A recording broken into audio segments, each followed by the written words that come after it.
Bienvenidos al canal de Historia de México Contemporáneo del CECIT 19. La lección que veremos el día de hoy revisará la Revolución Mexicana y sus consecuencias. Durante esta presentación veremos cuáles fueron las causas económicas, políticas y sociales de la Revolución Mexicana, el Plan de Guadalupe, lucha de facciones, el Congreso Constituyente y la Constitución de 1917, el gobierno de Venustiano Carranza, a la vez que explicamos las causas de la crisis y reorganización del Estado, estableciendo las continuidades y rupturas históricas y relacionando aspectos económicos, políticos y sociales de la etapa postrevolucionaria, entre 1920 y 1940, en la conformación del Estado mexicano. El siguiente video se explican las causas económicas, políticas y sociales de la revolución. Hacia la primera década del siglo XX, se había extendido por el país una evidente inconformidad en contra del gobierno de Porfirio Díaz. Su régimen había dejado de lado temas fundamentales para México, como el ejercicio de la democracia y la justicia social. Revolución Mexicana. En 1908, Porfirio Díaz expresó que al concluir su periodo presidencial, se retiraría del poder porque consideraba que México ya estaba listo para la democracia. Sus declaraciones desataron una importante efervescencia política en todo el país. En su libro La sucesión presidencial en 1910, Francisco I. Madero planteó la necesidad de un cambio pacífico y democrático. A partir de 1909, comenzó a recorrer la República con un lema que arraigó en la conciencia cívica: sufragio efectivo, no reelección. Ante la creciente popularidad de Madero, el gobierno ordenó su encarcelamiento y bajo esas condiciones se realizaron las elecciones presidenciales que le dieron el triunfo a Porfirio Díaz por séptima ocasión. Madero logró escapar y proclamó el Plan de San Luis, en el que desconoció al gobierno de Porfirio Díaz y convocó al pueblo a tomar las armas con el fin de instaurar la democracia. La revolución estalló el 20 de noviembre de 1910. A ella se unieron campesinos, obreros, mineros, intelectuales y gente de la clase media. La toma de Ciudad Juárez por las fuerzas revolucionarias obligó al gobierno a firmar los tratados de paz. Porfirio Díaz renunció a la presidencia y partió al exilio.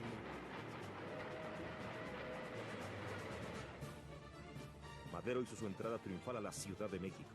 Sin embargo, no tomó el poder como caudillo victorioso, sino que esperó a que se realizaran nuevas elecciones para alcanzar la presidencia por la voluntad de los ciudadanos.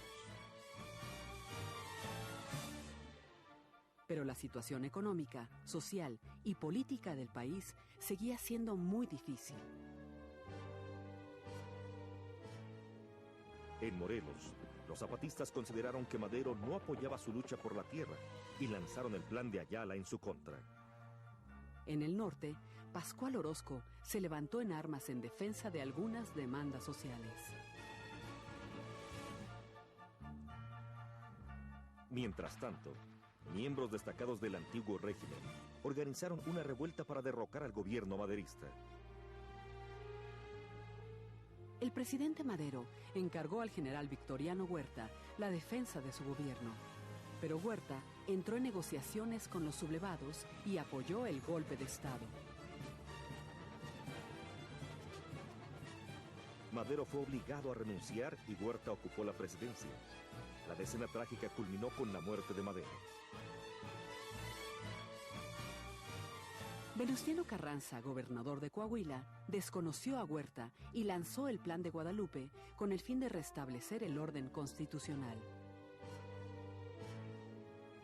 El país se convirtió en un campo de batalla, en el que los constitucionalistas se enfrentaron al ejército federal. Luego de más de un año de intensos combates, el avance de los revolucionarios obligó a Huerta a renunciar. Pero el triunfo revolucionario no resolvió los grandes problemas nacionales: la instauración de la democracia, la justicia social, la propiedad de la tierra, la situación laboral y la educación. Carrancistas, villistas y zapatistas querían decidir el rumbo que debía seguir el país.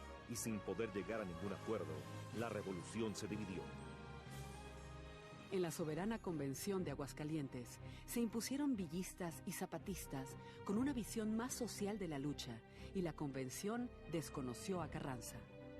Carranza trasladó su gobierno a Veracruz, apoyado por las fuerzas de Obregón, y a partir de 1915 comenzó una intensa campaña militar contra villistas y zapatistas. Con la situación militar a su favor, Carranza convocó al Congreso para redactar una nueva constitución. Esta se promulgó el 5 de febrero de 1917. Aunque las disputas por el poder continuaron, la Carta Magna marcó el camino que debía seguir el país en los años siguientes a la revolución, pues había recogido las principales demandas de la lucha: democracia, educación, cuestión agraria y derechos laborales. Guadalupe fue creado con un propósito constitucional, el de la restauración del poder ejecutivo mediante la vía electoral una vez derrocada la usurpación. En este plan se desconocía el gobierno de Huerta. Carranza asumía las funciones de primer jefe del ejército constitucionalista. Se proclamaba un régimen constitucional. Los caudillos que se unieron para derrocar a Huerta se confrontaron entre sí tras haber vencido. Venustiano Carranza asumió el poder ejecutivo de manera provisional, pero no hubo un reconocimiento de Villa, quien se proclamó jefe de la Revolución del Norte. Zapata exigió a Carranza adherirse al Plan de Ayala como condición para reconocer como jefe de la nación.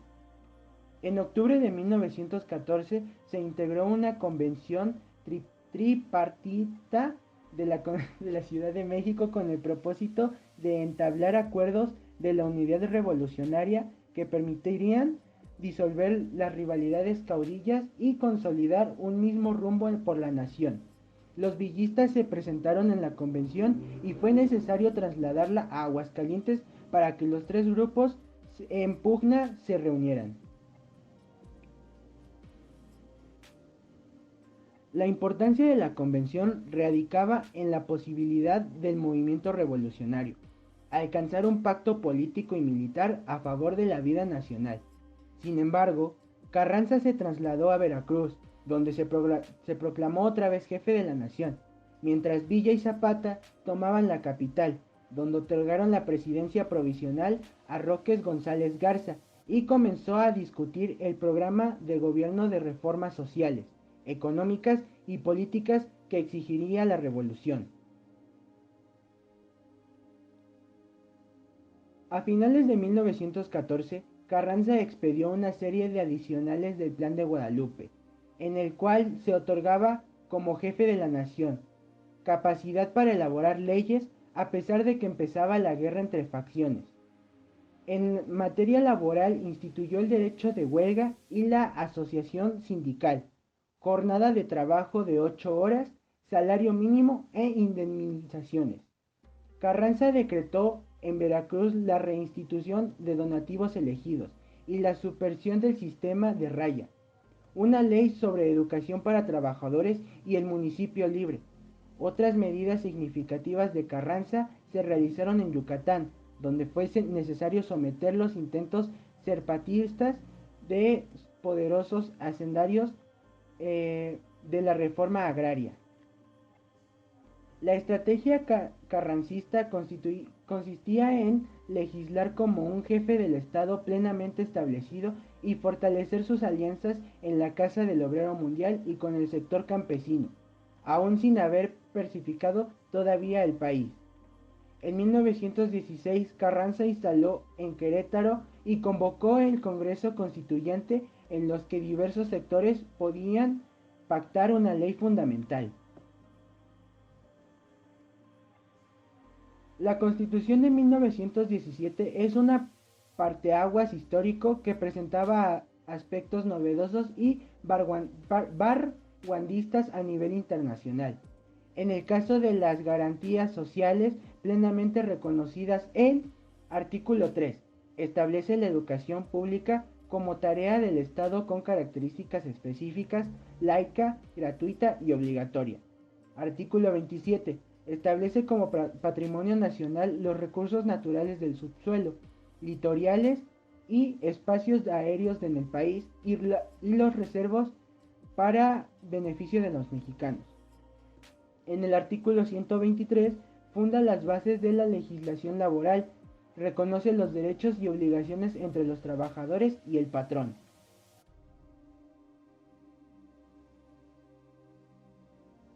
En esta constitución se incorporaron las grandes demandas laborales y campesinas del nuevo pacto social, consolidario, además del Estado de Derecho de la estructura tripartitaria y republicana federalista democrática y representativa. El 5 de febrero, Venustiano Carranza promulgó en bando solemne la Constitución Política de los Estados Unidos Mexicanos, que reformaba a la de 5 de febrero de 1857. Al siguiente día, Carranza promulgó en Querétaro la convocatoria para las elecciones de diputados y senadores de la 27ª legislatura y para elegir al presidente constitucional de la República, mismas que se verificaron el siguiente mes, en las cuales triunfó él mismo. El 1 de mayo de 1917, Venustiano Carranza rindió protesta como presidente constitucional de los Estados Unidos Mexicanos. Su gobierno se enfocó en pacificar el país, reorganizar la administración pública y hacer valer la Constitución de 1917.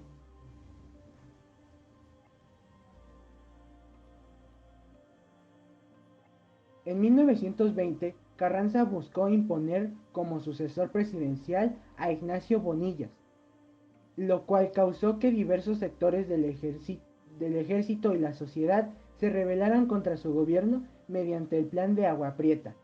El levantamiento obligó al presidente a abandonar la Ciudad de México el 7 de mayo, para intentar instalar su gobierno en Veracruz. El 21 de mayo de 1920, Venustiano Carranza fue asesinado en Tlaxcaltongo, Puebla. Esto es un resumen de lo que sería la Revolución Mexicana. Agradecemos mucho su atención prestada a este video. Esperamos que tengan buen día, tarde o noche. Hasta luego.